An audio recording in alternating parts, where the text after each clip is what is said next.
Hey guys, real quick before we start this video, I just wanted to introduce Evan.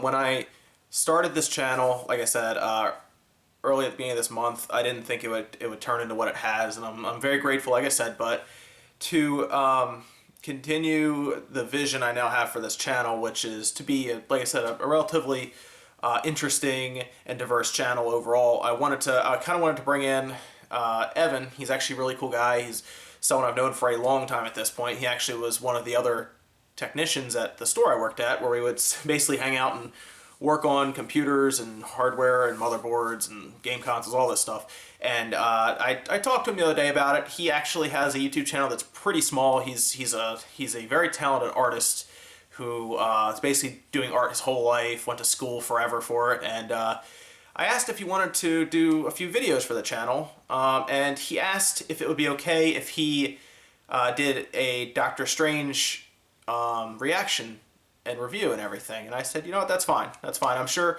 there are people on YouTube or even who watch this channel who enjoy things like, Marvel movies or superhero stuff or anything like that. And I said, you know what, that's fine. If you wanna do that, I'll put it on the channel. I just wanted to introduce you guys to Evan. What you're going to see now, you actually see our new intro too. We had an intro made up, which is kind of cool, I think. And if you guys enjoy the video, definitely like and subscribe, because we'll do more of these. And I know I'll definitely be doing one for Rogue One, because I'm a very big Star Wars fan, of course. And you see me do some of the stuff for Dragon Ball Z as well. So if you guys could give a warm welcome to Evan, he's about to show up here on the screen, and definitely comment below about if you saw Doctor Strange or if you like it, and he'll actually be answering any questions and stuff. So without further ado, here's Evan. Hey everybody, this is Evan of Spawn Wave Media.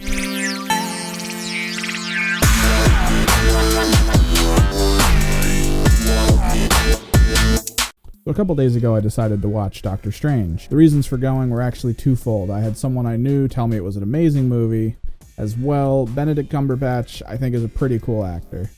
I knew him from such things as Sherlock. He did really good voiceover work for things like Smog. He also did, I can never remember it, it's a Neil Gaiman story that's sort of being read like a radio show. Played a decent Khan. I actually didn't expect that. I put those two things in mind and actually decided to go. I don't normally enjoy watching Marvel movies. With those things in mind, I just decided to go. Now, real quick, I've watched pretty much every Marvel movie that's come out so far. I haven't exactly enjoyed any of them yet, except Deadpool. Deadpool definitely held it.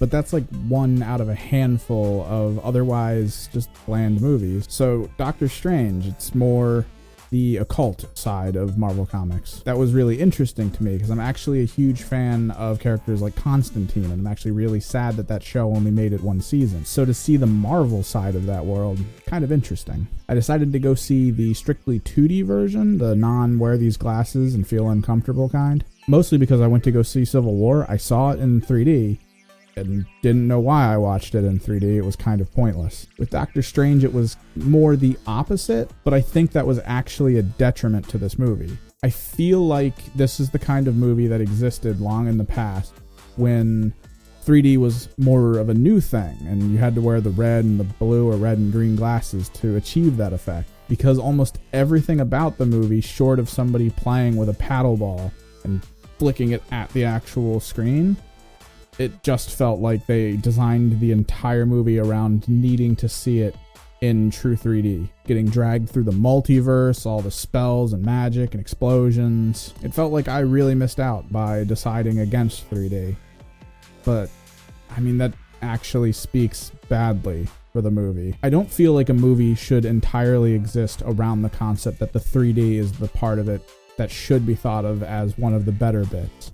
I mean, this is another origin story in a long line of origin story movies that I feel could be done without the excessive fluff and just waiting for something to actually seem interesting.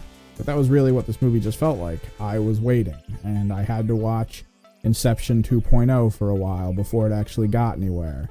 And even when it did get somewhere, it wasn't that impressive. And I find it hard to pinpoint exactly what caused this issue, which to me makes me feel like kind of all of it together, even down to simple things like the way everyone runs places like the T-1000. The truly ineffectual bad guys, and yes, Spoilers, not spoilers, the ultimate enemy is Dormammu. It's fucking Doctor Strange. The enemy is Dormammu. But you only get to see him at the end, and it's not good. Like, it's not like a real fight. It's sort of just a lackluster gimmick. I still don't know how I feel about the movie version of Dormammu.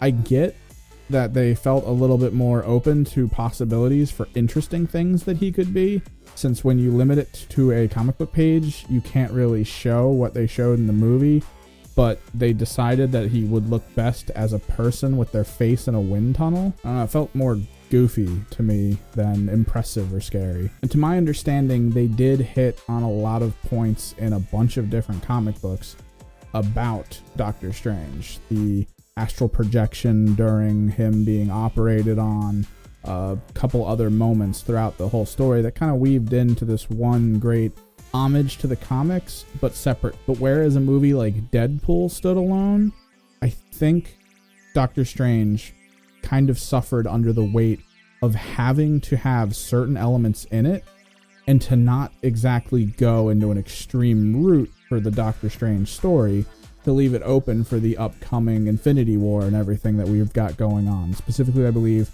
Thor Ragnarok is going to be the next one that Doctor Strange is in, and then it's going to lead to Infinity War, which to me feels like a case of don't blow up all the fireworks at once. But that kind of was the whole point for me to go see this movie, was to see something incredible, something intense, not just an interesting, flashy, technological 3D show of force, and instead actually witness something in story that feels incredible, something separate, something standalone. But I feel like Doctor Strange is going to take its place among all the other Marvel movies that I've seen so far, where I kind of have to watch them front to back across all the movies because they don't feel like complete interesting stories in their smaller arcs. So yeah, mostly disappointed. And I get that that's just straight up an opinion. I go to a comic book store near me all the time, and I listen to everyone there just fanboying out about every little thing that Marvel Studios is putting out.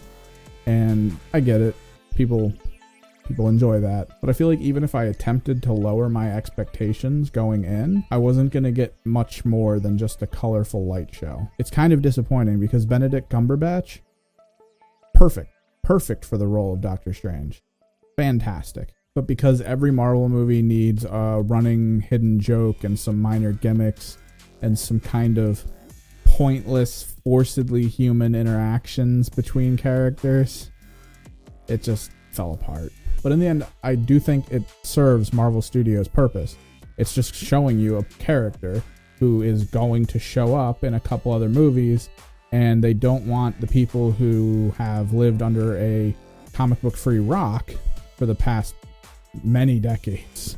They don't want those people to be confused when he just kind of makes symbols with his hands and stuff happens. It's a little confusing for people who think it's mostly just about really strong people and people who can fly unaided or slightly aided, jetpacks and whatnot. And when it boils down, that is an interesting experiment. When you've got movies that run to multiple movies, the Star Wars series and such, all the different Star Treks of the past, they try to do these expansive movies to create this impressively vast universe. I do feel Marvel Studios took it to that next level by not just showing you a piece of the universe, the Avengers piece, but showing you the individual paths of characters you haven't quite seen in the series yet. I think it's an interesting idea, and my biggest fear right now for the Avengers series is that Infinity War is going to just be a horrible movie. Not necessarily horrible, but just as basic as the core starting movies that we've been seeing.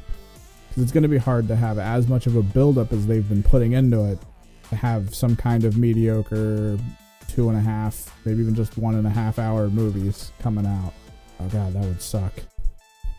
Just 1.5 hours of puttering out. Honestly, I'd be completely prepared to throw down. I would go straight up knowing that the movie is 3 hours long. I would fast. I wouldn't drink.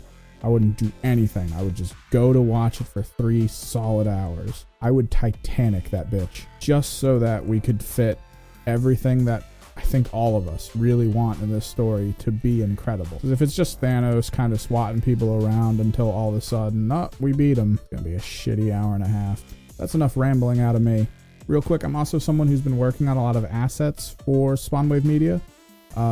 So you'll be seeing, hopefully within the next couple weeks, maybe less, a bunch of new cool things. There should have been an interesting animation at the beginning of this. Fingers crossed that I finished, because I definitely recorded this before finishing. Also, I'm trying to add in little videos to help you with knowing things about the channel, things that would help us as well. Like one should be popping up here. It's just showing you that if you've subscribed, you can also go a little bit further with us. Click that little button, turn notifications on. Thank you all for watching, listening, whatever. This has been Evan with Spawnwave Media. Until next time.